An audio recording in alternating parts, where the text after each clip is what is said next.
Real Moms Talking Podcast. Hi, and welcome to the Real Moms Talking. In this episode, I would like to talk about how living in a multicultural family and living in a foreign country influence our holiday celebrations and how we create new traditions.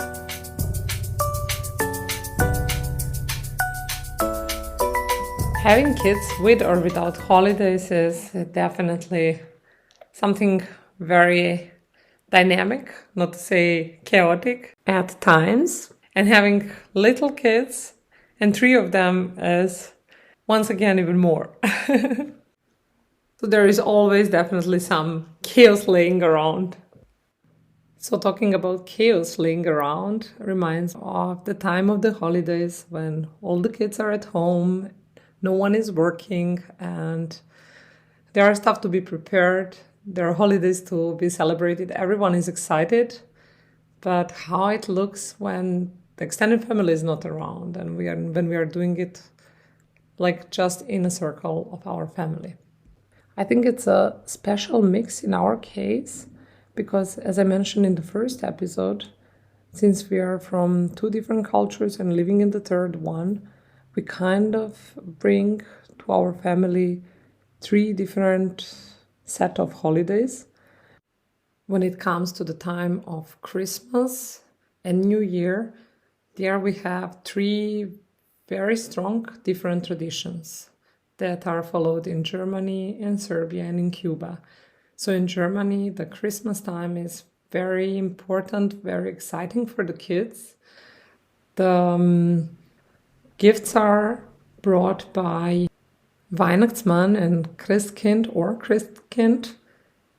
And in Serbia, New Year is very similar in that sense to the Christmas in Germany, because for the New Year, the Santa Claus is bringing kids the gifts and there is a big fuss about it.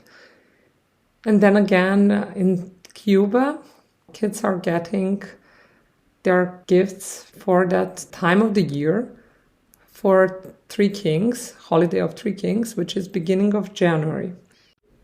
So all these characters, they are differently dressed, they look different, the stuff that they are bringing are different, the stuff that they expect from the kids are different.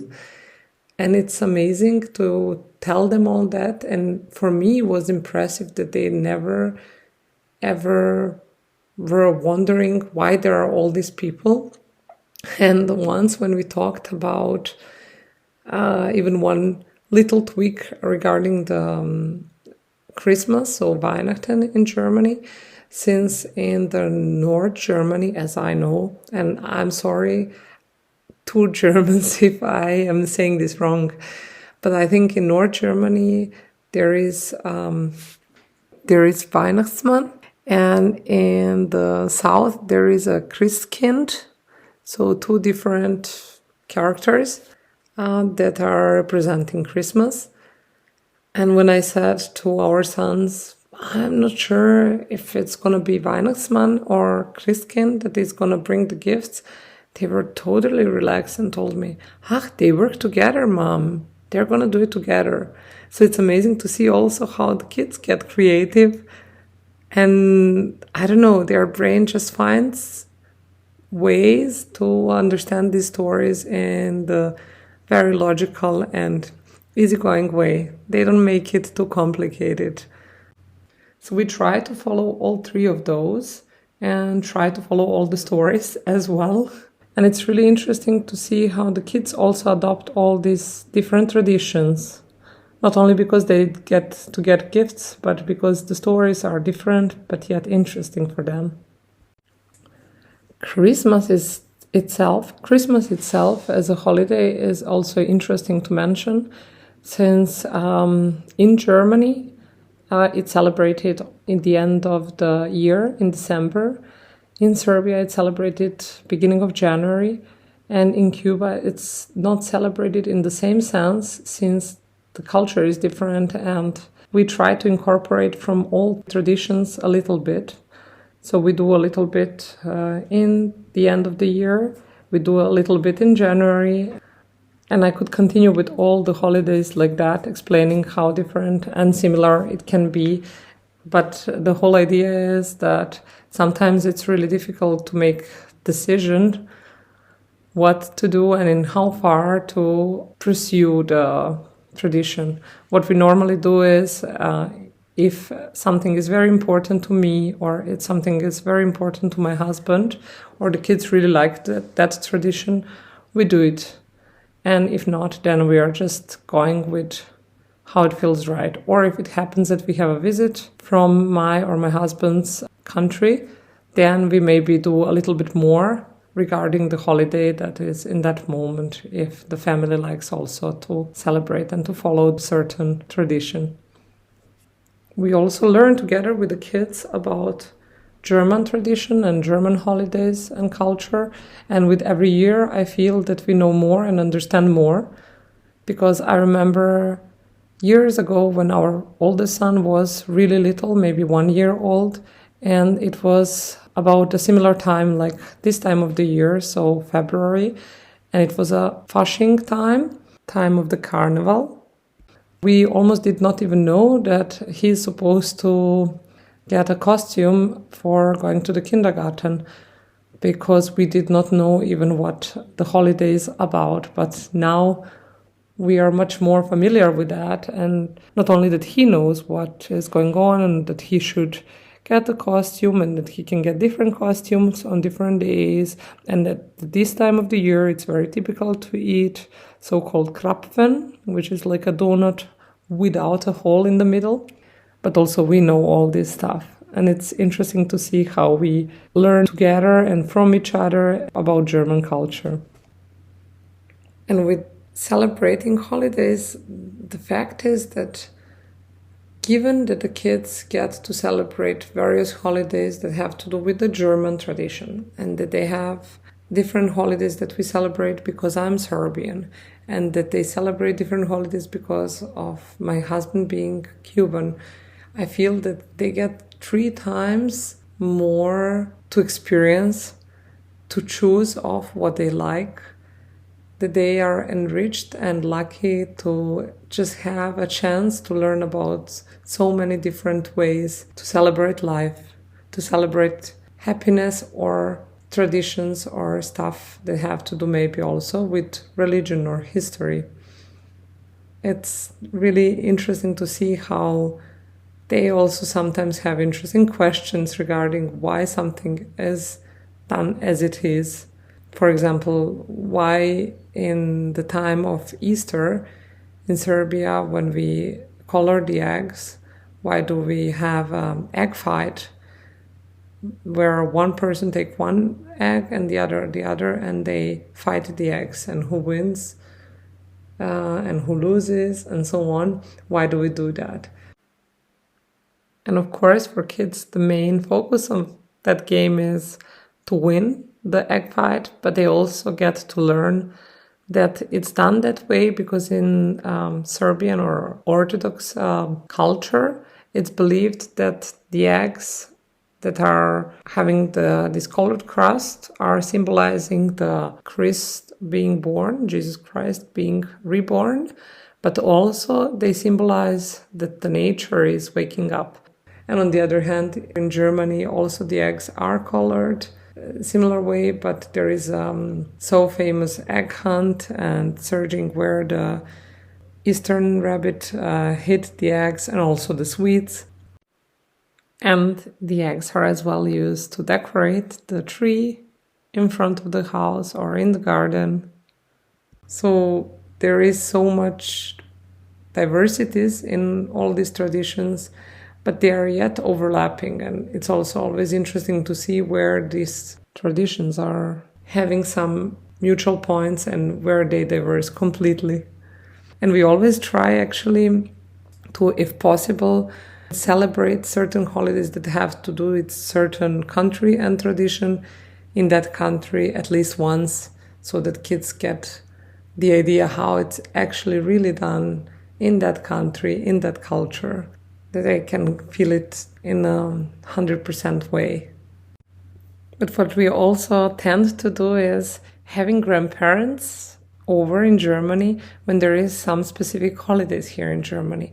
Because it's always so important, I believe, that also at the same time, not only kids get to learn the culture where they come from, but also that the grandparents have a chance to learn about the culture in which our kids, their grandchildren, are raised, because they get to understand why the kids do certain stuff or where certain behavior come from.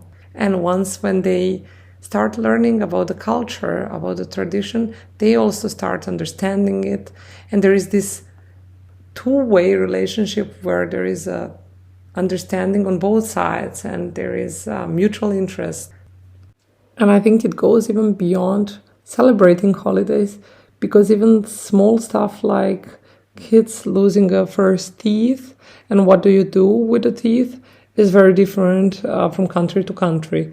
So we have to come up with a mutual agreement what's to follow or what's to agree on.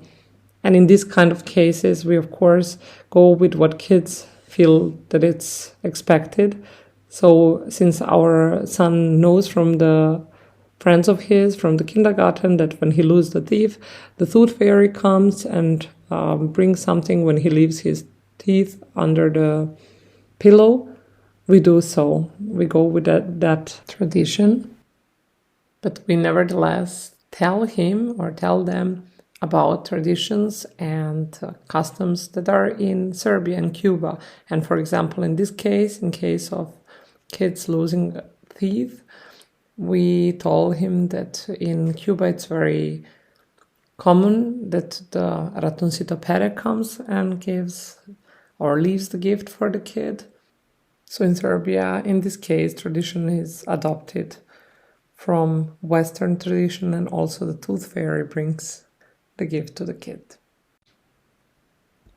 Of course, depending of if the topic or thematic is a little bit different, we sometimes just decide to make also our own tradition or some mix out of what I know that it's common for me and what my husband finds usual, and we just invent our own tradition.